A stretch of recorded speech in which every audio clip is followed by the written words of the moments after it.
Bonjour cher 3e A, nous voici partis pour une semaine en distanciel. Le but de cette vidéo va être de vous faire court et que vous puissiez noter puis apprendre le chapitre suivant. À tout instant, vous pourrez faire pause et ainsi prendre le temps de noter correctement dans votre cahier. Alors, le prochain chapitre est un chapitre de géographie. Vous pouvez changer de page et noter chapitre 10, aménager pour réduire les inégalités croissantes. Dans ce chapitre, il va donc être question des aménagements que fait l'homme sur son territoire afin de mieux l'utiliser. Ici, vous avez deux photos de paysages, deux photos vues du ciel. Le premier, un paysage de Lozère. Comme vous le voyez, très peu d'aménagements. Et le deuxième, vue du ciel toujours, l'aéroport de Nice, où là, vous pouvez constater énormément d'aménagements pour accueillir au mieux les passagers. Vous allez donc pouvoir noter la question qui va être le fil conducteur de notre chapitre, à savoir comment l'aménagement peut-il réduire ces inégalités tout en renforçant les atouts des territoires, sous-entendu des territoires français. Allez, vous pouvez noter cette question. Et puis, comme d'habitude, vous prenez votre crayon rouge et vous notez le grand 1, à savoir acteurs et enjeux de l'aménagement de la ligne à grande vitesse Sud-Europe Atlantique. Il va s'agir de réaliser une étude de cas à l'aide de votre manuel.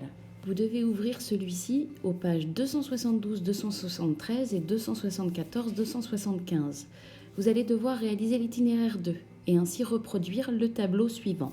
Il va s'agir dans la première colonne de présenter l'aménagement et ses acteurs, puis dans la deuxième colonne de montrer en quoi cet aménagement a des objectifs, quels sont-ils et quels sont aussi les enjeux. L'aménagement étudié dans ce manuel est une ligne à grande vitesse, une ligne LGV qui va donc de Paris à Bordeaux. Dans la première ligne, vous devrez travailler à l'échelle régionale, à l'échelle du pays, et puis dans la seconde ligne, vous travaillerez à l'échelle locale, à l'échelle de la région, précisément de Bordeaux.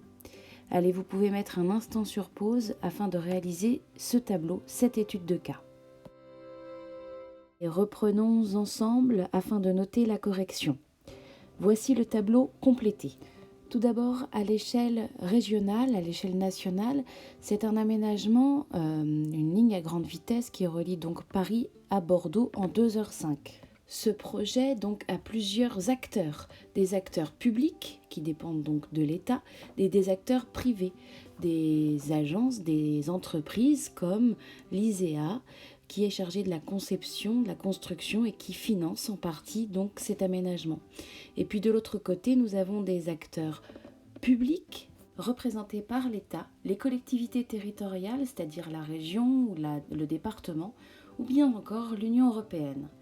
En ce qui concerne les objectifs, le but de cette ligne est une attraction de la région de Bordeaux et donc une attraction notamment économique. À l'échelle plus locale maintenant, c'est-à-dire la deuxième ligne à compléter du tableau. D'autres aménagements sont prévus, une nouvelle gare, la rénovation du quartier et une zone d'activité qui va permettre donc à Bordeaux donc de regagner du dynamisme. Les acteurs sont à nouveau la ville, l'État, mais aussi les villes voisines comme Bègles par exemple. Pour les enjeux donc de cet aménagement, c'est d'attirer des passagers, d'attirer des nouveaux habitants et de favoriser ce qu'on appelle la mixité sociale, c'est-à-dire de faire en sorte que sur un espace, il y ait plusieurs catégories socio-professionnelles.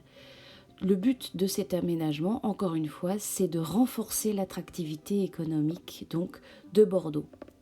Voilà pour l'étude de cas. Nous pouvons donc noter en guise de cours. Dans le cadre de la décentralisation, je reviendrai sur le mot décentralisation juste après, je le définirai, des acteurs publics interviennent dans un projet, dans tout projet d'aménagement. Ces acteurs publics peuvent être l'État, dans un premier temps, les collectivités territoriales, c'est-à-dire la région, le département ou la commune, ou bien encore l'Union européenne. Tous ces acteurs ont un même objectif, réduire les inégalités, les déséquilibres du territoire, tout en renforçant les points forts de ce territoire, c'est-à-dire faire en sorte que chaque territoire soit mis en valeur par ses points forts. Comme promis, je vais vous définir 2 concepts, la décentralisation dans un premier temps et les collectivités territoriales dans un second temps. La décentralisation, c'est le fait que l'État va donner de ses propres compétences à des collectivités qui sont plus proches des habitants. Donc voici la définition que je propose, transfert de certaines compétences de l'État aux collectivités locales ou territoriales. Et justement, les collectivités territoriales sont les régions, les départements, les communes.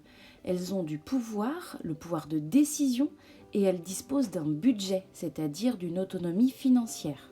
Alors s'il n'y avait qu'une seule chose à retenir de notre étude de cas, c'est que aménager le territoire, c'est une action qui consiste à transformer l'espace pour répondre aux besoins des habitants, comme nous avons pu le voir avec l'étude de cas sur la ligne à grande vitesse qui transforme la région bordelaise. Vous pouvez donc noter cette phrase qui achèvera en fait notre première partie.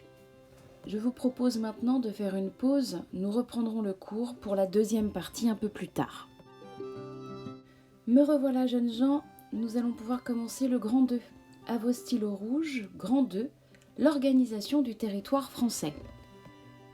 Et en première sous-partie, en vert donc, A, des inégalités entre les territoires à toutes les échelles. Et afin de montrer ces inégalités, voici 2 cartes de la France. Une première carte qui montre le taux de pauvreté par département en France et une seconde qui montre le nombre de médecins pour 100 000 habitants par département. Alors tout d'abord, la première carte sur le taux de pauvreté par département nous montre bien qu'il existe des inégalités de richesse entre ces mêmes départements. Ainsi, dans certains départements, vous voyez en vert très clair, le taux de pauvreté est relativement faible, alors que les départements en vert plus foncé, on trouve un taux de pauvreté assez important.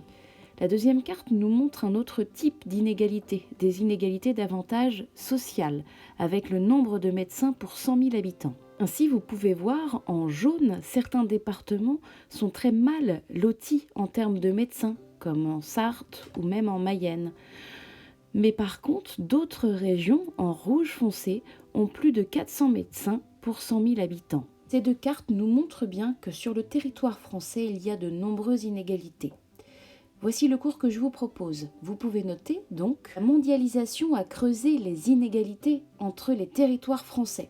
Effectivement, ces territoires ont été mis en concurrence face à la mondialisation.